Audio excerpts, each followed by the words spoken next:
Another media day in the books here at Florida State. A great opportunity to catch up with players, coaches, and assistant coaches.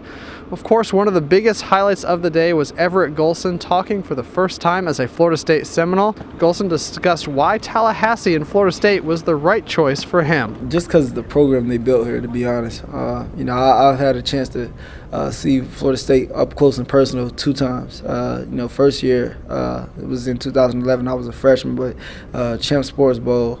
And I like the tenacity they play with. Then the same thing this past season, me playing against them and kind of seeing what they were about, seeing the culture that they built here.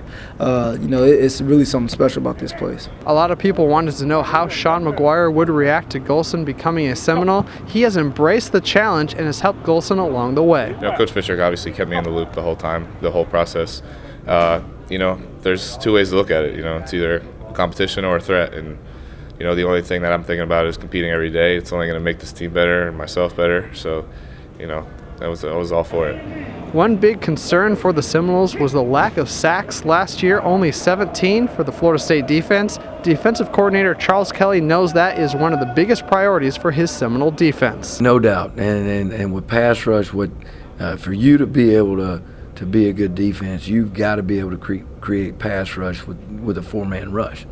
And we worked extremely hard on that, in the last and since the end of last year. Kelly hopes the addition of Brad Lawing as defensive end and outside linebacker coach will help with getting pressure with the front 4. Unless you can, strike people, disengage, and tackle, you can't call yourself a defensive player. And those are simple things. Well, I try to break it down to a simple process for these kids. And they are simple things, but they're things you better be good at. Unless you are, you can't take that next step. Media Day in the books. The Seminoles are now headed to Fan Day. They'll have the open practice this afternoon for fans to enjoy. And of course, Seminoles.com has you covered with all of it.